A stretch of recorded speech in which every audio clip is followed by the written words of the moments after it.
is the deal. I know. I understand.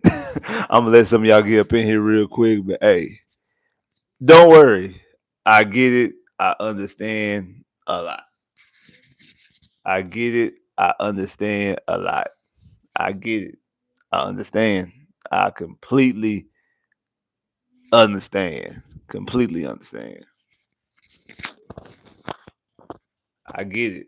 I get it. I get it. I get it. I get it. I understand. I get it. I'm gonna let some of y'all come up in here real quick, but I get it. I understand. This is not the time. What's good, Honcho? Hey, shout out my boy Honcho, South Sports. You already know what it is. I get it. I understand. But I'm gonna let some of y'all come up in here. We gonna talk about it. I'm gonna let some of y'all talk about it. Let some of y'all get up in here real quick. We get talking.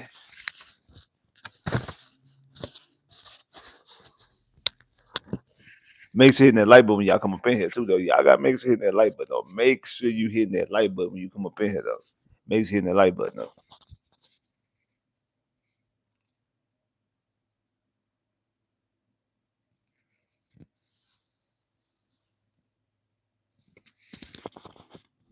Let some of y'all come up in here real quick.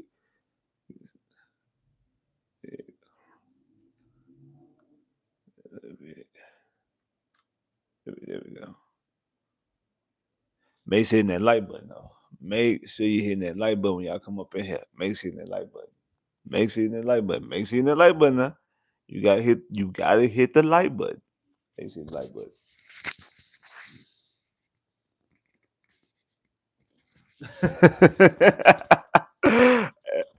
Hey, man, sports is like that. Sports is like that, bro. I feel you. I'm not even. I see the Magic just won, and I'm not tripping either or because they need to make changes too. Changes I've been saying that they need to make. So I'm actually not even tripping about the win loss. Like, I don't have any really expectations because there's some moves that need to be made for them anyway.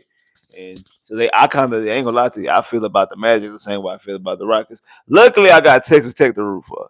Like, luckily, you know what I'm saying. My Texas Tech Red Raiders got a huge game tomorrow, but if that one go south, then uh, sports, exactly, sports. But that's really what I got to root for. Really, on the cool is Texas Tech. That's really it. That's really guns up, Wreckham. That's all I got. That's all I got. And they got a big one tomorrow against BYU that's going to decide the Big 12 championship appearance game, and any chance that Tech could even be in the CFP. So that's really all I got. Because other than that, other than that, other than that, yeah, I ain't really got nothing. Make sure you hit that like button. What's up, YouTube, man? Your boy back once again, man. We here to talk some football, Houston Texan football. You already know what it is. So, the 3-5 Houston Texans host the 5-3 Jacksonville Jaguars. It's the second time these teams have faced this year, and I've been saying this since the bye week that this was the most important game on the schedule. One, because the Jags have already defeated you, so there's no excuse. You have to win this game. If the Texans want a shot at the playoffs, they have to beat Jacksonville. Now that CJ got concussion in last week's game, it makes this game a little bit tougher and also a tougher watch, in my personal opinion as well. It's not going to be a good watch. I think it's going to be an ugly game. I don't think if you're a non-Texan fan, a Jag fan, this game is not going to be entertaining. I don't see it being an entertaining game for a casual fan. This is probably one of the worst games that you're going to probably see because of you. There's no star quarterback in it. There's no star quarterback in it, so you're not really going to see a lot of offense. I know what you call it. Travis Hunter's out. there's a chance that BTJ might not play. I mean, he could play, might not play. I haven't got confirmed if he is going to play. I don't know if Jacoby Myers, who they just traded for, is he's going to be available. So I don't know. So I don't really see. I think this is going to be an ugly game.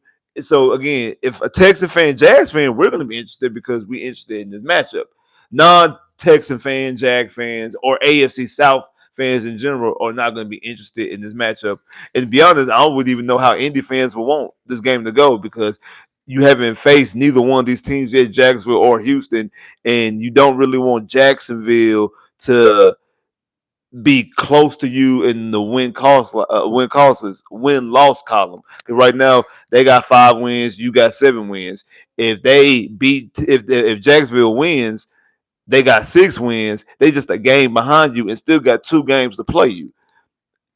And if you lose, it's kind of so you probably don't want that. But then also you probably don't want the Texans to win either without CJ because then that might even give the Texans some more life even without without CJ being in the game, and they can go out there and win games with CJ, and now they put them back into the mix. So if you an Indy fan, you probably want this game to probably end in a tie. Like it's probably your best bet. You probably want this game to end in some form of a tie. You don't want neither because either team winning really doesn't bode well for you in the long run. I guess technically, from a record standpoint, you would want Houston to win, but then again, also you don't really want Houston to catch fire.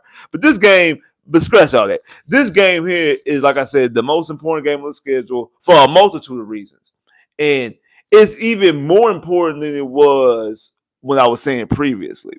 Because the way I've always been saying that this game was important because this game right here, if you had a shot to make the playoffs, you had to win this game right here. This had to be the game you had to win because you can't afford to lose this game. If you lose this game against Jacksonville, your playoffs, you're done. You're not going to make the playoffs. Like I think technically, mathematically, you're still alive. Yeah, sure, you're still alive mathematically. But the chances of you making the playoffs are extremely low because you no longer have the tiebreaker with Jacksonville. Now you're talking about what 6 losses?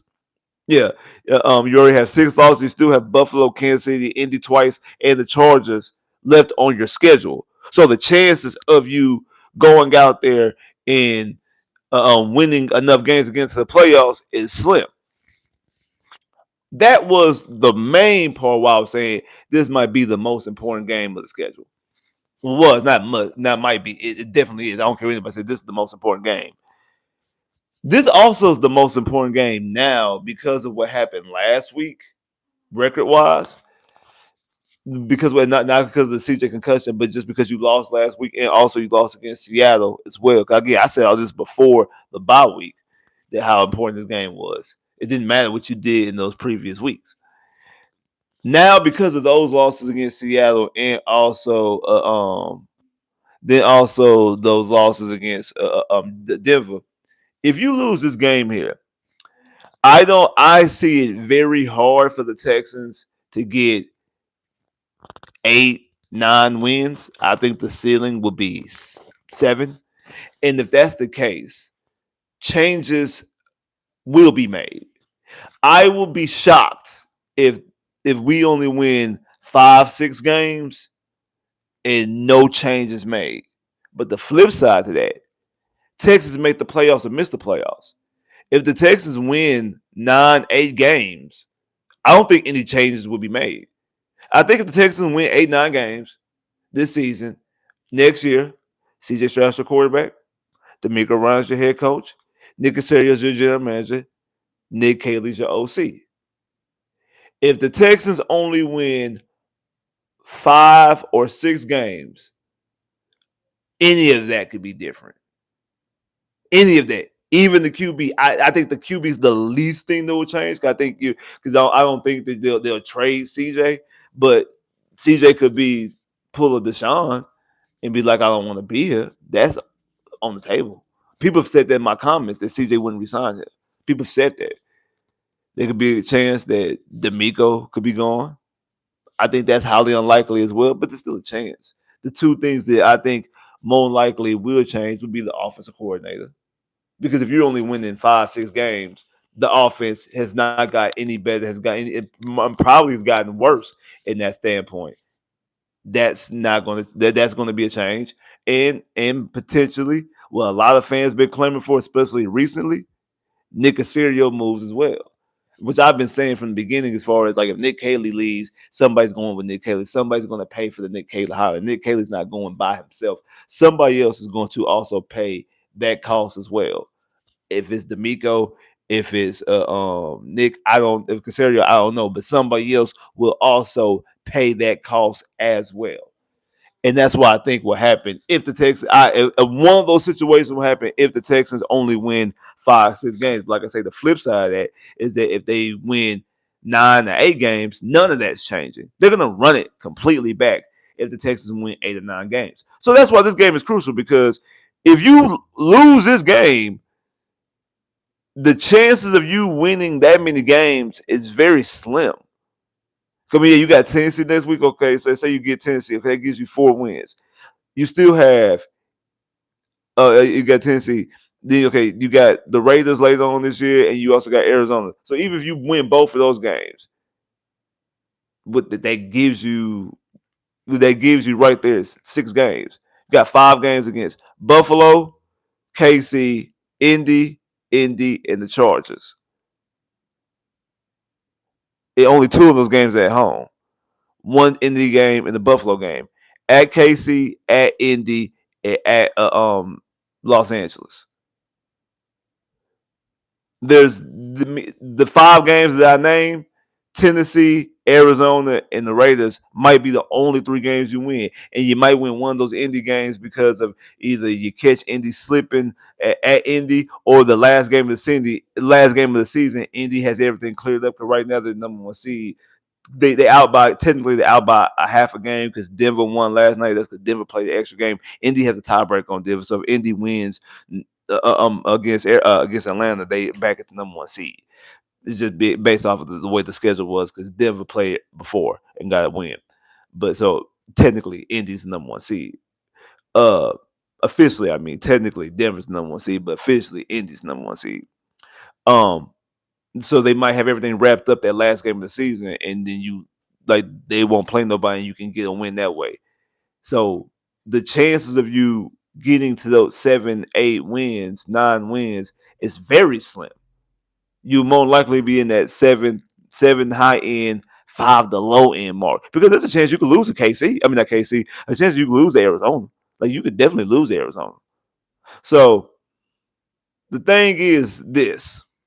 This game is important because they lose this game, they not making the playoffs. And like I said, the chances of them reaching that 7, 8, 9, the 8, 9 win mark is very slim. And that means there's probably going to be some type of change. They win this game, they're still alive in the playoff situation. They still have a actual pulse because they got Tennessee the following week, and they can go back to 500 and be 5-5 with that Thursday night game against Buffalo when they enter Buffalo, at Indy, at KC, right in the middle of the schedule. So I mean that's why this game is extremely, extremely important. And shout out to that boy Chris for the super chat. Love, definitely appreciate that. If the Texans win, yeah, consider letting TJ rest more. Seeing that both Dallas and Houston are very similar records, what do Cowboy fans say about Texans? What team is better? What team better? Shout out Christopher Super Chat Love. Definitely appreciate that. I mean, which I think Dallas fans probably still think that they're better. I mean, uh, I'm pretty sure Dallas. I mean, one, if you ever talked to a Dallas fan, Dallas could be 0-17, and they talking about they're going to win Super Bowl. So, uh, Dallas fans more than likely probably still say they better. Texas fans, it depends what Texas fan you ask, because you got some Texas fans that are still just they still feel a way about the Texans. You got some Texas fans that be like, man, this season's over with. You got Texas fans saying season's over with after the Seattle game. You got some that were saying season's over with after the 0-3 start. So, but then you got, like they were saying it's over with, and then they got that carrot dangled in front of them when they beat Baltimore and beat Tennessee, and fed into that, and then fell back after Seattle, and then had the game against the 49ers. They back on the ship. They back on. Hey, we back. And then last week happened. So it just depends on what type of fan you ask. If you asking me personally, if you're asking me, um, Dallas has a better chance because I think Dallas, I I think Dallas still finds a way to sneak, maybe not sneak into the playoffs, but make it very tough down the stretch for some teams. I know Dallas defense is putrid. Dallas offense is. I know they didn't play well this last week, and then I think now they're gonna probably be playing a little bit differently now. Since the what happened to what happened yesterday, so I think that I think Dallas gonna get some wins. I think Dallas gonna get some wins, and I think that they're going. I think Dallas gonna get some wins, and I think that they probably feel like they're gonna be. They feel like they're a better team. Now we got the better defense. They got the better offense. We got the better. So really, we like you say, we similarly we just like on the opposite side of coins. We have the same record, but they have the offense, we have the defense. So if we was able to merge our defense and their offense and make a Texas team, probably the best team in the NFL. Honestly, with the offense that Dallas have and the defense that the Texans have merged together, I think that this probably would be the best team in the NFL. Team probably undefeated if you want to be for real. But let's talk about the game. Let's get into the numbers in the game because again, the Texans are 3-5. Jacksonville 5-3. Uh, um, Davis Mills, because again, CJ's not playing, so there's no point of talking about what CJ's done because CJ's not playing. Davis Mills, obviously, small sample size, only came in relief efforts. He's 19 of 34 for 55, complete percentage, 160 yards, no touchdowns, no interceptions. Again, only come in for relief duty, hasn't played a full game yet, so we'll see what happens. I'm pretty sure you're not confident because most people are not. Because why? It's Davis Mills. Uh, next game is next. I'm sorry. Nick Chubb. Nick Chubb has carried the football 91 times for 355 yards, averaging a grand total of 3.9 yards per carry. But people didn't want to run it back though. Interesting. Two touchdowns. Woody Marks on the season has 67 carries for 241 yards, averaging 3.7 yards a carry, one touchdown. He's also caught the ball 13 times for 165 yards and two touchdowns. Nico Collins has 33 receptions for 414 yards and three touchdowns. Dalton Schultz has caught 38 receptions for 385 yards, no touchdowns. Xavier Hutchinson has 21 catches for 222 yards and three touchdowns. Jalen Noe has 14 catches for 162 yards, one touchdown. Jalen Higgins has 14 catches for 159 yards and two touchdowns. Then on Jacksonville side of the football, Te- Trevor Lawrence. I don't know why I'm about to call the boy Terrence Lawrence. Trevor Lawrence. I'm about to call him Terrence for some reason. Trevor Lawrence has 175 completions off of 293 attempts with a completion percentage of 69.7. He has 1,840 yards, 9 touchdowns, 6 interceptions. Travis Etienne has carried the ball 119 times for 598 yards, averaging 5 yards a carry with two touchdowns. Has caught 19 passes for 111 yards and one touchdown. Brian Thomas Jr. has 30 receptions for 420 yards and one touchdown. Parker Washington has 25 catches for 297 yards and one touchdown. And like I said, they just acquired Jacoby Myers, and Jacoby Myers out there in Vegas had 33 receptions for 352 yards out there in Vegas. And the part of the reason why they brought him in, obviously, like I said, what you call is hurt. Travis Hunter is hurt. BTJ could play, could not play. I don't have any confirmations of it. If the confirmation has come through already, I just ain't seen it. I don't know if he is playing or not playing. I know the last time I checked, it was still up in the air. He's a guy that on this season has had a lot of drops. Like their passing attack, Trevor Lawrence has not looked good this season. Their passing attack has not looked impressive. Passing attack actually has looked worse than it did under Doug Peters. BTJ looks worse than he did last year under Doug Peters. He's not catching the football. He's missing some wide open catches. Like I mean, he's flat out dropping the ball uncontested, just right there in his hands. Sometimes they were good throws too. Not even like okay, some of these throws, yeah, your quarterback could have threw you a better football, but you're supposed to be a playmaker. You gotta go out there and make. Even with a quarterback like Trevor Lawrence, you have to make plays for him. Like Patrick Mahomes has receivers make plays for him. Same thing with Josh Allen, Lamar Jackson, the elite quarterbacks. Sometimes receivers, you have to make a play for your QB. And I understand you have a Trevor Lawrence. Still got to make plays for him, bro. Like, that's still not an excuse. So some of them, yeah, they could have been better throwing footballs, absolutely. But at the same time, you're in the NFL. You're a first round pick. You're 23rd overall pick. Bro, you got to make a catch and got to make a play for your quarterback. And then some of them are just straight up good throws. He's just dropping the football. That's the reason why. And one thing got Jacoby Myers, because Jacoby Myers has been top 5 in the last 4 to 5 years at drop rate, having the least amount of drops. He's been top 5 in the NFL in the last 4 years. He's been top 5 of having the least amount of drops. So that tells me that he's more sure-handed than what Jacksonville has. And that's the reason why they went out there and they made that trade for him. Now, speaking of trades, the Texans did not make a trade. And I think the reason why they didn't make a trade is because of what I said after the game. They knew that CJ more than likely wasn't going to play. If the Texans would have won last week, even with CJ being hurt, and they were 4-4, I think they would have made a trade. If CJ was cleared to play, we knew CJ was playing, they probably would have made a trade. Might not still, but they could have, because they know they got their quarterback. Like I said to start this live off, is that if the Texans lose this game, the season's over. The Texans game, they're not making the playoffs. The season's over. And to be honest, I think that like some of the people on here, palms gonna start getting sweaty, because they more than likely ain't gonna be here next year. So there's really no point. And I'm glad the Texans didn't make a trade, obviously. I know I put a poll, and I'm sorry, I did make a video. The reason why I didn't make a video is because the Texans got hurt. I was going to have a video posted about the poll. Wyatt Taylor was the person who won the poll. I was like, it was like 50%. 50% was Wyatt Taylor, the guard from Cleveland. Then like 23% was Brees Hall. 17% I think it was Njoku, and then only like 5% was AJ Brown. I'm sorry, AJ Brown. But everybody wanted to get offensive lineman, which absolutely makes sense. You want the offensive lineman, because that's what's going to help protect your quarterback.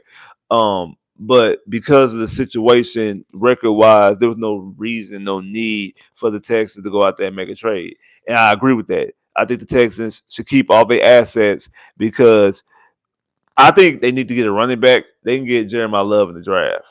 I think they need some other receiver help. They could potentially get Cardinal Tate in the draft.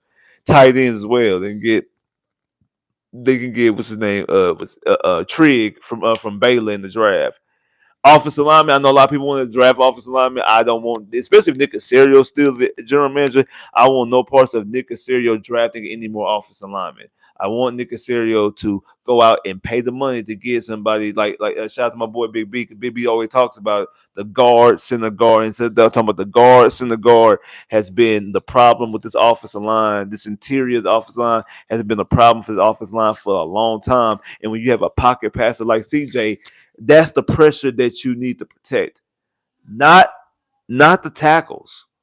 Not the tackles. See, the tackles were more important when you had a quarterback like Deshaun, because Deshaun is moving around. He always on the run. He doing stuff like that. So he used athleticism. So he needs to be protected from the tackle boxes. CJ, this the pressure up the middle, because that's the pressure that he can't get away from. That's the reason why he's bailing out of the back door. Because if it's coming from the edges, he can step up in the pocket. He can step up in the pocket as the pressure coming from the edges. He steps up in the pocket. He has a better view of the field, can scan, convert the field, boom, make a read, or shoot the B gap and take off running, especially now since he's taking off with the football. But with the pressure coming from the interior, is making he can't step up in the pocket. So it's making them do the thing that I can't stand what he does, is bail out the back door, because he's not Patrick Mahomes. He's not Josh Allen. He's not Lamar Jackson. He's not the athletic enough that when he can bail out the back door, he can make plays with his leg. Yes, he's running better. Yeah, I know he had a 30-yard run earlier this season, longest run of his career. But that's not the strong suit of his game. And a lot of times when he bails out of that back door, he turns maybe a 3 or 4 or 5 yard sack to a 7, 8, 9, 10 yard sack. So now we at second, instead of being second and 12 or second and 13, now it's second and 18, second and 20, stuff like that. So those are the things. Well, I think that that guards in the guard situation, that's something that we need to try and do during the off season as far as free agency. You look at what Chicago's done. You look at what Carolina's done. They spent money. They spent their bread on their offensive lineman, and they screwed it up. And now Bryce is not running for his life anymore. Neither is Caleb Williams. Both of them they not in the playoffs, but they are right there in the hunt, playing for a potential playoff spot. They are in the mix for a potential playoff spot. Do I think they're going to make the playoffs? No, I don't think they're going to make the playoffs. But they are in the mix to make the playoffs. They're in the mix because of they're able to protect their quarterback because they went out there free agency and did that. So I want to keep draft picks and get help for CJ offensively. Offensive line wise, you need to go get that in the go get that in free agency. Now, if Nick Casario is not the general manager no more, we can have a different conversation. And shout out Chris for the super chat love. Definitely appreciate that. Do I like the indie trade? Shout out Chris for super chat love. Now somebody he's not in here right now because I would have seen him. Uh, Eagle Fang, who is a Jets fan, and he was very adamant when the Texans drafted Stingley. Thank you to the Texans because they was going to get the best corner in the draft. Now again, I like Sauce. I had Sauce slightly. I had Sauce and Stingley right about the same. I like Sauce for different reasons because I like the way that he played physical and stuff like that. I liked that aspect of his game. Again, my number one player in that draft was Kyle Hamilton, the safety out of Notre Dame that went to Baltimore. That was my number one player in the entire draft.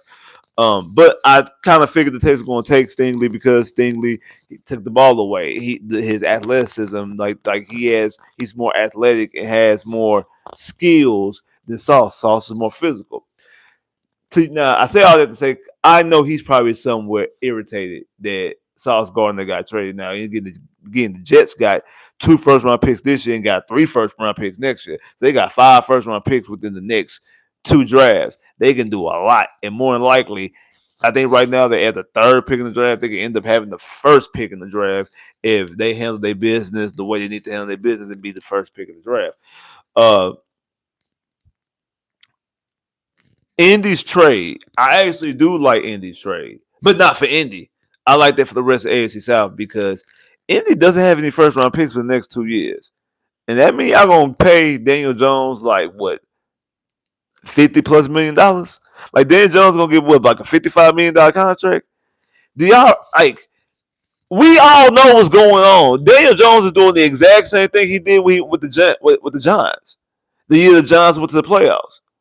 Had Saquon Barkley, was running all over everybody. They went to the playoffs. Daniel Jones turned that into a contract. Saquon got hurt. Daniel Jones again.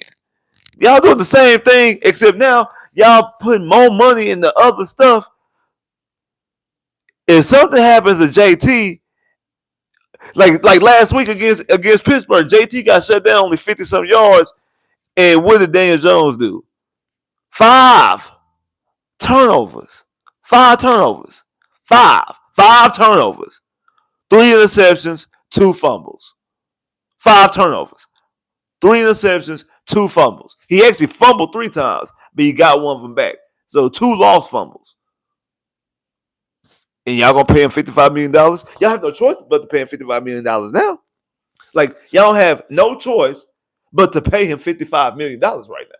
Like, that's y'all choice now. I mean, not the choice. That's what y'all have to do. Y'all gotta pay him $55 million right now.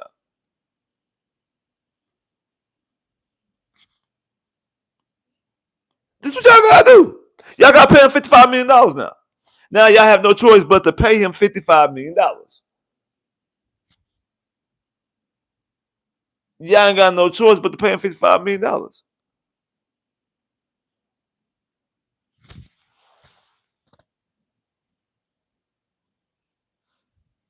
I don't think that's smart. I don't think that's smart. And I think that's going to end up coming back just like it bit the Giants. they're gonna bite y'all as well.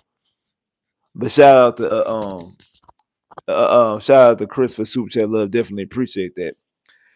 Um, man, let's also get into the numbers statistically. Now, again, these offensive numbers are obviously with CJ Stroud. So obviously these numbers are not going to be the exact same when the Texans play on Sunday because it's a different quarterback. But Texans are 24th in scoring offense, averaging 21 points a game.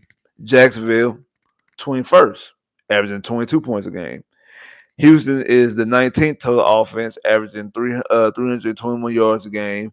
Jacksonville is the 13th best offense, averaging 338 yards a game. Houston is the 17th best passing offense, averaging averaging 212 yards a game. Jacksonville is the 16th best passing offense, averaging 215 a game. Houston is the 21st rushing offense, averaging 108 yards a game. Jacksonville is 11th in rush offense, averaging 123 rushing yards a game. Defensively, Houston obviously is the number one defense scoring wise, averaging 15 points a game, allowing 15 points a game. Jacksonville is the 27th scoring off defense, averaging allowing 23 averaging 23 points a game. Texans are the number one total defense, only allowing 267 yards a game. Jacksonville is the 22nd total defense, allowing 335 yards a game. Houston is the fourth best passing defense, only allowing 177 yards a game. Jacksonville is the 27th best passing defense, allowing 249 yards a game. Houston is the seventh best run defense, averaging 89.9 yards a game. Jacksonville, though, is the third best run defense, only allowing 85 rushing yards a game. So Jacksonville defense is middle of the pack, totally wise, but they run defense is very good. Obviously we know the Texan defense is the best. I mean, it's literally top 10 in everything.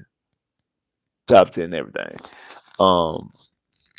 They run defense the worst part of the unit. I mean, Jacksonville can run the ball a little bit. Well, I mean, at one point, Travis, they had the number one. Actually, when we faced them the last time, Jacksonville actually had the best run defense, best run offense in the NFL. We faced them week 3 again. That was a little bit week 3. Some things kind of came, regression to the means. Everybody kind of come back to earth and things like that.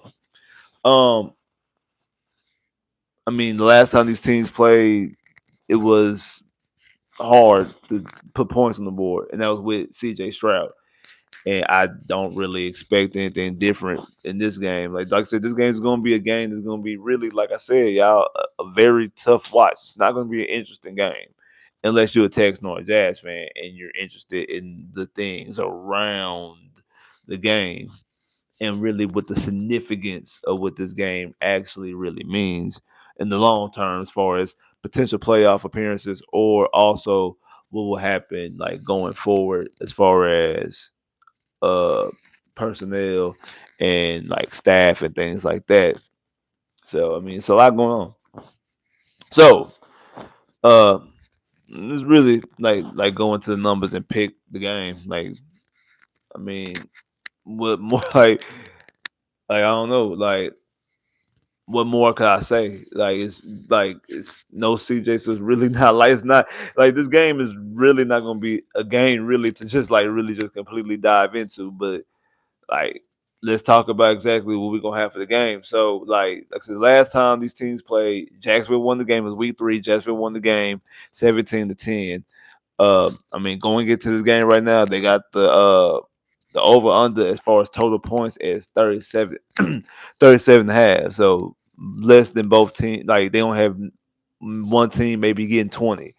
So one team getting 20, the other team getting 17 is basically what they telling you. So it's not going to be a high scoring game. It's not going to be a lot of points. Jacksonville is a 1-point favorite. Jacksonville should be a favorite. Actually, they actually giving the Texans a little bit too much credit because that means because you get 2.5 points for being home. But depending on the team, 2.5 to 3. Depending on the team and the home field advantage that stadium has, 2.5 to 3 points at home. So that means on a neutral site, Houston would be up. If this game was on a neutral site, Houston would be the favorite by 1.5, maybe even 2 points. And that means what in Jacksonville it's like only like in Jacksonville probably like a 3 point favorite, barely a 3 point favorite. That with CJ gone, with Davis Mills being the quarterback, it's kind of wild. Plus Jacksonville's already beaten this team with CJ, so you would think by a touchdown, so you would think that it would be a little bit more than just a point. But like I said, they really.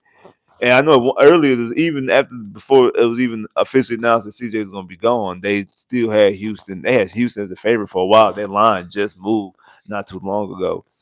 Like I think it's going to be a low scoring game. I don't see a lot of points. I don't see a lot of teams, a lot of points. I mean, I think it's going to be um, the Texans are going to probably have to try to rely a lot on Nick Chubb and Woody Marks. Chubb run the football, Woody Marks run the football, probably trying to get him out of space a little bit, and then some little dump passes. Also, probably I think also getting the football to Dalton Schultz is going to be key as well. I would like for them to utilize Noel, but it seems like Nick Caley doesn't like to utilize Noel. Even though he's starting to utilize him a little bit more now, but we haven't really seen that much out of Higgins right now. Like, I know Higgins had a touchdown about 2 weeks ago and had one catch last week, but then didn't really get any snaps offensively. I think he was out there running in motion and stuff like that, but he didn't get any targets last week with CJ and with Davis Mills being out there. You would have thought that he would have got more targets with Davis Mills being out there because of him and Davis Mills during training camp and stuff like that. That's most of the person who's throwing the balls. You would think they would have some type of rapport and they'll be a little bit more seamless to be able to get Jalen the ball. But again, that's a conversation for another day. Um, like I said, I think this biggest game of the season, Texans loses game, the season's over. Like, go ahead, pull out the mock drafts, get ready.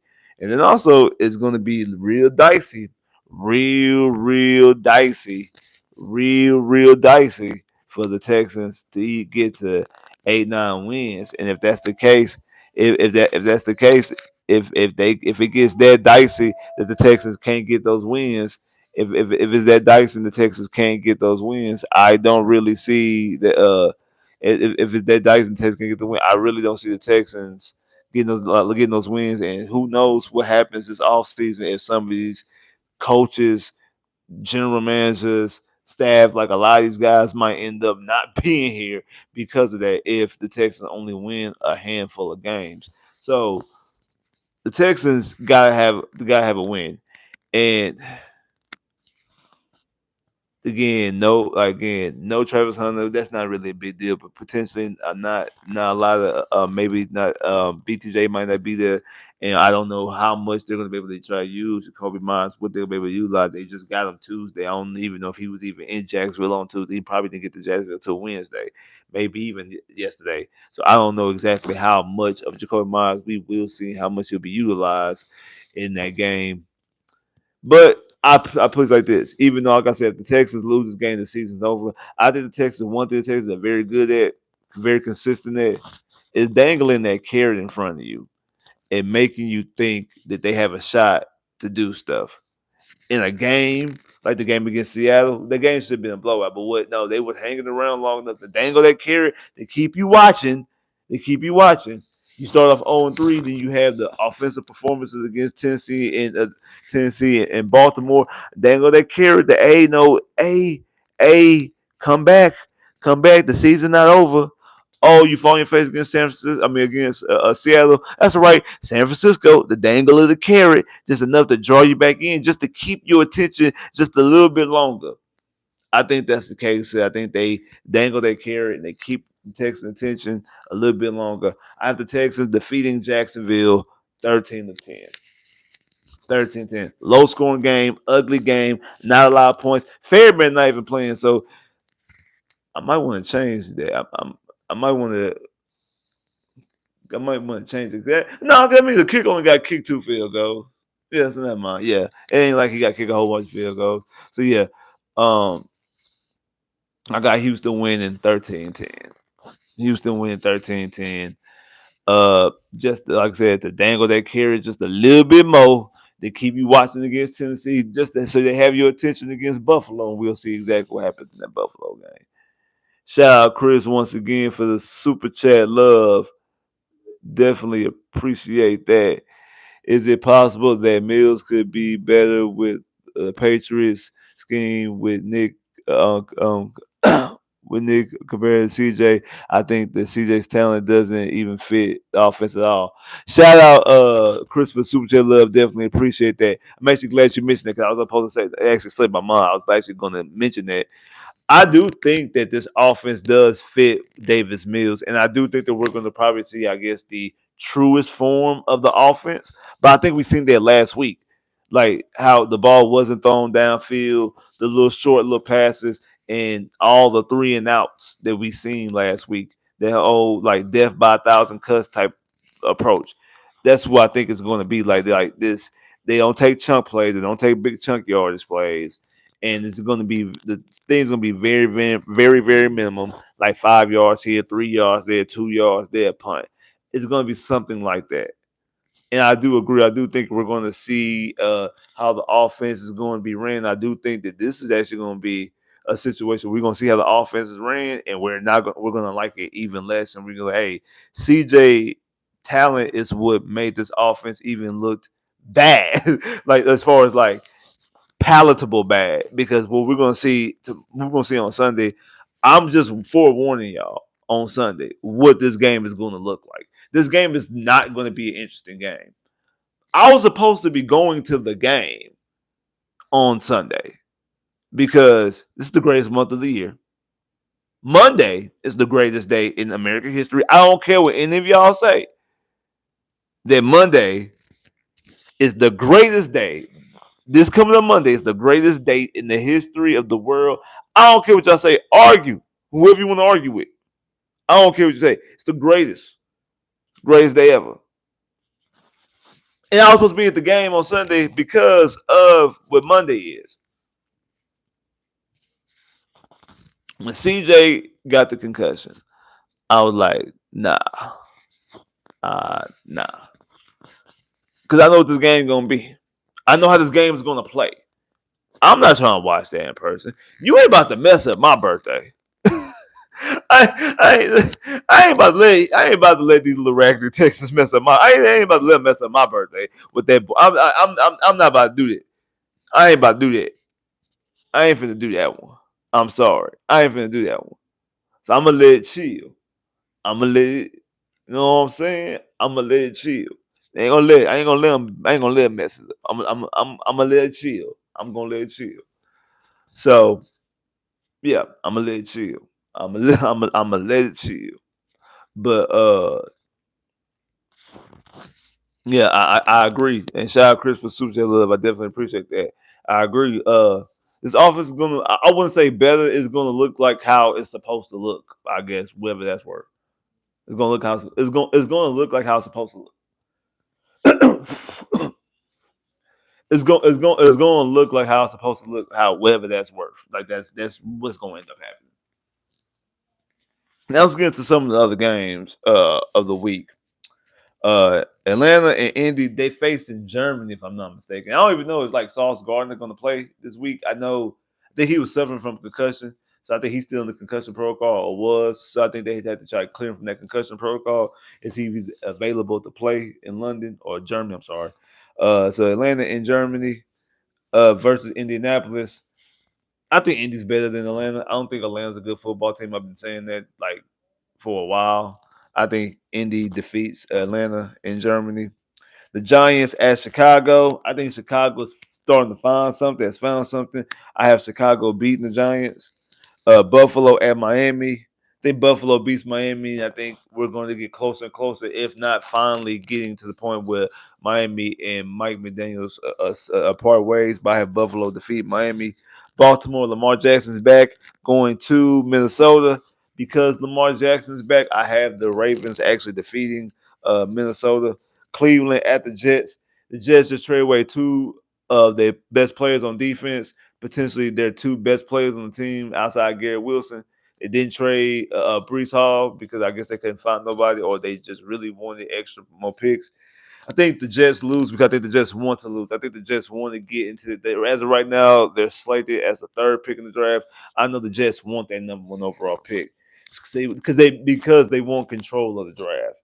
Not because they just think that this quarterback is better. They want that control of the draft. So I think that Cleveland defeats the Jets. Indy at Tampa Bay. So I guess the Tom Brady Bowl. I think New England wins. I want to say Tampa Bay because again I've been saying I think Tampa Bay and Detroit were the two best teams in the NFC. I want to say Tampa Bay, but I just got a feeling it's going to be New England. No, New Orleans at Carolina. I think Carolina's starting to find something, especially the way they're able to protect able to protect I'm about to call him Brees Hall, but Bryce Young, and then how they're able to run the football as well. I have Carolina defeating New Orleans, Arizona at Seattle. I think Seattle wins that game. I Seattle beating Arizona. The Rams at San Francisco. I was kind of going back and forth. I don't know where I want to lean, but I think I'm gonna end up going with San Fran. I got San Fran beating the Rams. Then I have Detroit at Washington. I have Detroit beating Washington. I think Detroit might be the best team in the NFC. Pittsburgh Sunday night. Pittsburgh at the Chargers. I thought we just seen a Pittsburgh game at Sunday Night Football. Didn't we just see Pittsburgh play Green Bay on Sunday Night Football like last week? Like, didn't we just see that? We just seen that, right? Because they wearing them ugly throwback jerseys, right? We just seen that, right? I got the Rams. I mean the Rams. I have the Chargers beating Pittsburgh. The Chargers. I didn't see what the Chargers guys because the Chargers have announced that they're gonna wear them all navy blues against us in whatever game that's gonna be. That's I seen the post. I could be wrong. Um, Hopefully they wear either them all powder blues or they wear them all yellows this week. Need to give them jerseys prime time. I want to see those in the prime time. Hopefully it's all bay blue. 'Cause I really want to see that. But the Chargers, I have the Chargers defeating Pittsburgh. Then Monday night is Philadelphia at Green Bay. I have Green Bay beating the Eagles. So just to recap, I have Indy beating Atlanta. I have Chicago beating the Giants. I have the Bills beating the Dolphins. I have Baltimore beating Minnesota. I have Cleveland beating the Jets. I have New England beating Tampa. I have Carolina beating New Orleans. I have Seattle beating Arizona. I have San Fran beating the Rams. I have Detroit beating Washington.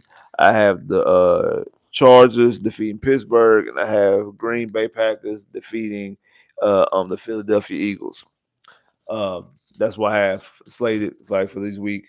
And when you go back and you look at what the playoffs are looking like right now in the AFC, Indy has the number one seed. Like I said, technically right now, like Denver has the lead, but one Indy has a tiebreaker, and two, like Denver's played the extra game because they played Thursday. So record wise, they're eight. They have the same record. They're both they're 8-2, and right now Indy's 7-2. But again, if Indy wins, Indy was gonna have a tiebreaker because Indy's beating them head up. So Indy's number one seed. Then the division leaders are the Denver, New England, and Pittsburgh. Wild cards is Buffalo, the Chargers, and Jacksonville. Jacksonville right now is holding off the last wild card spot, even though they have the same record as the Kansas City Chiefs. They beat the Kansas City Chiefs on Monday Night Football, so they got a tiebreaker against the Chiefs. So if this remains the same, which I doubt it, which means I think either the Chargers or it would have to be the Chargers. Chargers or Denver will have to fall out. More likely to be the Chargers in this scenario. But I mean, I think Jacksonville will probably fall out. But the thing is, though, if Jacksonville and KC got the same record, they will hold KC out. And wouldn't that be something? Wouldn't that be something that Jacksonville holds KC out of the playoffs? On the NFC side, the Eagles have the number one seed. The division leaders is Tampa Bay, Seattle, Green Bay, and then the wild cards is the Rams, San Francisco, and Detroit. And if the playoffs would start today, it will have Indy with the bye, Jacksonville will go to Denver. The Chargers will go to New England. Buffalo will go to Pittsburgh. And on the NFC side, the Eagles will have to bye. Detroit will go to Tampa. That'll be a good game. San Fran going to Seattle. That'll be a good game. And the Rams going to Green Bay. The NFC board has a lot of good games. You look at you look at the AFC side, Denver and Jacksonville. It's not a game that you really want to watch. Chargers in New England, maybe Pittsburgh and Buffalo. No, there's no really compelling matchup in market in the AFC. The NFC, the entire playoffs is compelling. The matchup is legit. That's very entertaining in those aspects in that game right there. But like I said, that's what it's looking like right now in the NFL. Um, Again, Davis Mills is your starting quarterback, and I don't know exactly how much that's going to benefit the Texans. Like I said, I do think we're going to see the type of offense that Nick Caley wants to run. I think when it's all said and done, I think people win, lose, or draw. I think people are going to be frustrated about how this offense looks with Davis Mills. They already been frustrated how this offense looks with CJ. And again, my opinion, I think changes need to be made from the front office situation all the way down to members of the coaching staff. The entire coaching staff, no, but some members of this coaching staff needs to be changed, and they need to have as somebody with experience at that position or that spot, and somebody else that can help out the other coaches out here to get the best out of them as well. So a lot goes into that. Not to mention what's going on upstairs inside that press box. That's another thing that these are things that we got to talk about because these are things that need to be changed. These are fundamental things that need to be changed that is keeping the Texans from potentially reaching the AFC Championship game, let alone a Super Bowl and getting a Super Bowl championship. It's a lot of stuff that we got to change from an organizational standpoint if we ever want to reach that goal. Else, we'll be one of those teams that just out there that barely wins. Yeah, well, barely wins every now and again. Well, we're not going to say barely wins. We're inconsistent at winning. We have good years. We have pops every year, and then maybe one year, maybe we might luck up and we get pop with like people go in low tech competition, and we get to appear in the Super Bowl like the Cardinals did, but didn't cash it in. It ain't really been close ever since. You know what I'm saying? Stuff like that. So, uh, we got to change some things fundamentally in this organization if we really truly want to get there, man. Man, hey, appreciate everybody that came through and pulled up on your boy, man. If you ain't hit the like button already, man, make sure you hit that like button. I'm gonna give you some time right now. Make sure you hit the like button. Go hit the like button right now. I'm gonna give you some time. Hit that like button right now.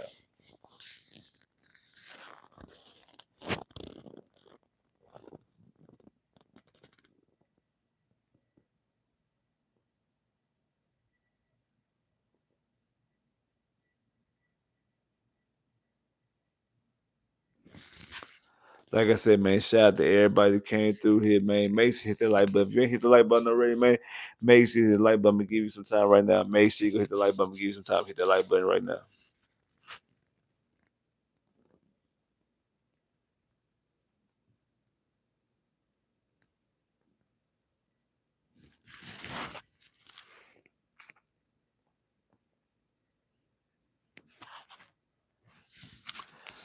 Already, man.